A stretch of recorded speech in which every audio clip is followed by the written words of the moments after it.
guys co-wrote this book together in tandem. What's really cool about the story is that you see Rashad's perspective, and then you're living it through Quinn's eyes. Yeah. So, I mean, how did you guys come up with this? First of all, what was kind of the catalyst in the moment? A year ago, Brendan and I were on tour for 2 other books. The publishing company sent us out together, and it just so happens that the George Zimmerman verdict had just come down, and so that I was reeling on the inside emotionally, and what made it complicated was that I was on tour with a stranger, and so I didn't feel like I could sort of express myself, but it turned out that I could, because Brendan was just as upset and just as frustrated. And so as that tour continued and these incidents continued to happen, we talked about it further, and we got deeper and more uncomfortable and more honest and within that discussion and where we stood. And then Ferguson happened, and Mike Brown, with the Mike Brown case. I mean, that was sort of the final straw. And Brendan came to me and he said, hey, man, we have to do something. Yeah. I mean, Brendan, how were you living this, and what kind of conversations and questions were you having? Well, it's sort of twofold. One, I'm thinking about what I keep seeing over and over and over again on the news. And this was a year ago, and it's still unfortunately the case today. We look at these clips even just last night, and they keep sort of coming up over and over again. And so I'm thinking about the need to respond as writers, because that's what we do, and then how to respond in particular as a white person in America, because all too often I feel like the narrative is, let's put some of this behind us. And I feel like as a white person, it's my responsibility to say, no, we can't put it behind us until we're doing something about it. And so for me, I want to jump into this and say, I'm as responsible as the next person. I'd like to get something going so that we can talk about this more honestly. And I could never write the book myself, because I think it would be a foolish thing to do, to try to write that book by myself. And so it makes a lot more sense for us to partner and kind of model the dialogue in our book that we hope we can have across the country. Yeah, I mean, what kind of conversations, uncomfortable conversations, did you guys really have about race and upbringing? Absolutely. I think some of those conversations have a lot to do with white privilege, right? How do you get into the muck and the mire of the conversation of privilege? Especially talking to a stranger, right? And so we're having discussions about, listen, these are the things that are happening in my community, and the reason that these things are happening most of the time are based on racial profiling, fear, discrimination, racism, poverty, all the other different prejudices, right? Right. And it isn't necessarily always, or if at all for that matter, Black Americans' problem, right? It's always seen as like, well, this is a Black American problem. And the truth is, the problem is not with us.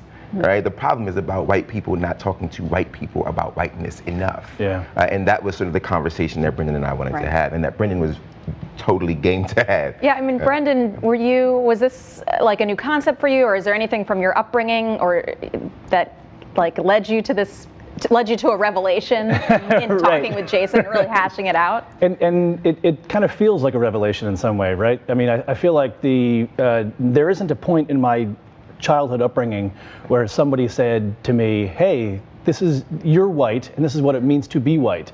No one ever said that to me, right. No one says that. No, right, exactly.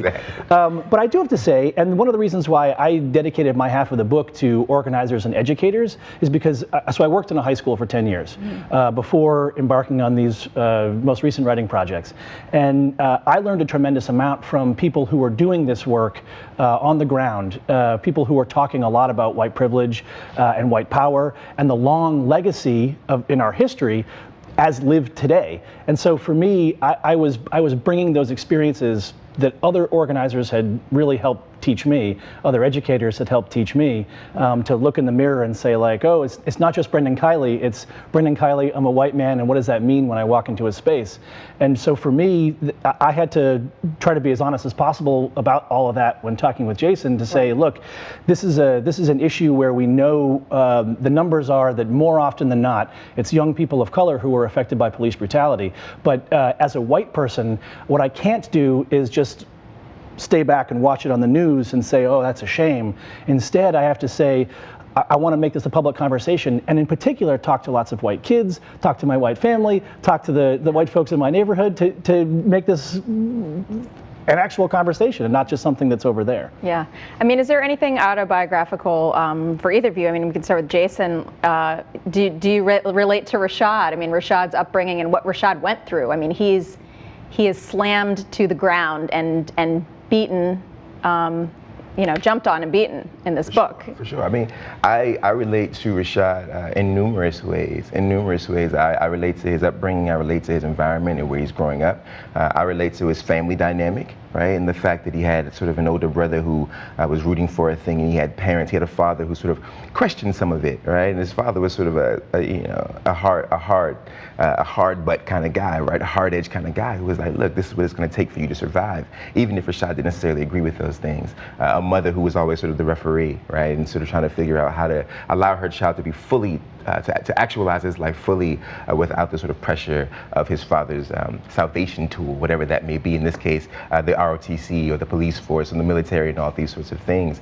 And furthermore, I totally can relate to police brutality. I've had many, many friends who have gone through it, and I've had my own experiences as a young teenager.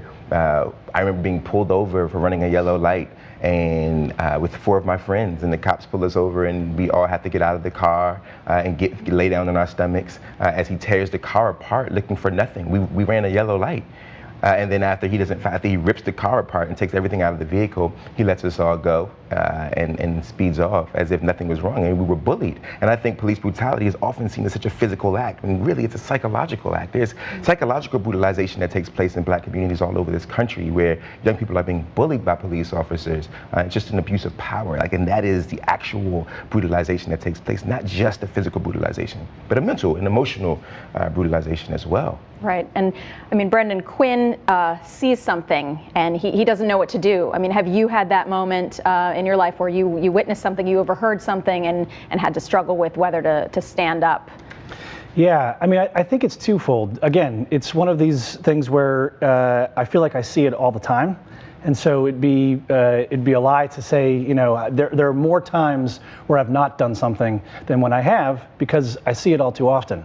Whether it's on the news or even just living in New York, you see cops on the subway, and you see people missing cabs. You see all of these moments where my own white privilege is this kind of shield and veil that's in front of me, and so. I wish I could say I stood up every single time, but I don't want to pretend that I have. But that said, I feel like I'm thinking about my own memory of a time when I was pulled over by a police officer, and I was breaking the law, and I was going 30 miles over the speed limit, and I was let off with a warning.